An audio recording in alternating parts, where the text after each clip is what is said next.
Each society looks forward to the future with hope. Although glimmers of hope emerge and can shine for a generation, there are always others who view the future with despair. Alternatively, there are those who live with faith and work towards those glimmers of hope. This is their story. In the 21st century, the world is a very different place than the one we live in now. With new frontiers come new risks. The final frontier we face is not beyond the atmosphere of our planet, but right here, in our own homes and environment, and in what we have created. After generations of neglect, society has taken a terrible toll on the Earth. The environment, once hospitable and able to absorb a certain level of pollution and neglect, can last no longer, given the current volume of pollutants being released every day. Relaxed pollution restrictions and corporate irresponsibility are the key causes. Air is nearly unbreathable, and sunsets are as red as blood because of all the airborne pollutants. On really hot days, heat stroke and heart failure are commonplace among the elderly and the frail. If nothing is done soon, the atmosphere will be unable to support life on Earth. This dire situation is a direct result of the excesses of the 20th century. While some people heeded the warnings and passed them on from generation to generation, most ignored them. Now is the time to pay the piper and find a fix. By 2066, the Earth's atmosphere is on a collision course with total destruction. Once a long-term, low-priority concern, pollution is now at a crisis point and has become a life-or-death issue for everyone. Atmospheric pollution clouds the air people breathe in every nation, and it is not simply restricted to overly populated areas. The Ceres Project, endorsed by the United Nations, is funded primarily by the United States. That country, which is responsible for a significant portion of the toxins, running a close second to the European community, agrees to spearhead the effort to fix the environment. Those who still believe that the heightened concern is not valid are overwritten, and the US Congress approves and appropriates funds for the Ceres Project. This is the first full application of nanotechnology. The brainchild of environmental chemist Max Powers and biochemical engineer Lila Curlin, the Ceres Project is the only hope for survival, not merely for the nation, but for the world. Commissioned and overseen by the Environmental Protection Agency, the EPA, the Ceres Project will build and release nanobots into the atmosphere.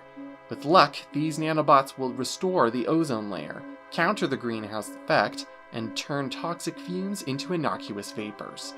To satisfy the calls for caution, the Ceres Project is housed in an orbiting satellite, a very safe distance from the surface of the planet, traveling through the cold vastness of space. Lila Curlin developed the technology for the orbital dispersal system. Her biggest obstacle was overcoming the vast temperature differences and thermodynamic changes from the environment where the nanobots are created, Ceres, to the environment where they are released, absolute zero space. Plus, she had to develop and refine the nanobots to withstand massive atmospheric re-entry friction and incinerating heat. Although it took years of development, these challenges were eventually overcome. Max Powers designed and prototyped the Nano Factory. Actually, the factory is a programmable molecular assembler, or PMA. It is the machine that builds the machines. After a few false starts, some run-ins with the authorities, and miles of red tape, Max and Lila succeed beyond their wildest dreams. From its home in space, Ceres performs better than expected. With each orbit, the plan is put into action and the results are phenomenal. Clean air is becoming a reality, not only for the country folk, but also for those in major metropolitan areas, as the nanobots can detect the areas where they are needed most. Finally, both the man on the street and even the bureaucrats in Washington are beginning to breathe easier. After shepherding Ceres through 100 days of flawless performance, Max and Lila decide they can relax and take a vacation. They blissfully head for a remote section of forest. Completely free from people, pressure, and the rush of life in the city, they eagerly await the chance to recharge. However, their search for tranquility leads them to an even more amazing phenomenon. Just yards from their tent, they discover a piece of shimmering black rock. They notice it and suspect it to be obsidian, the mineral, but they are unsure, not being rockhounds. The next day on their hike, they notice that the rock has doubled in size.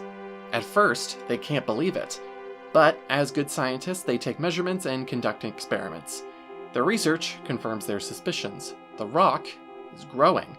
Before long, the rock, codenamed Obsidian, towers over the surrounding landscape, creating a surreal view from afar. Over the next couple days, Max and Lila watch and wonder as the rock climbs hundreds of feet into the sky. They long for the more sophisticated tools of the outside world to capture this phenomenon for posterity.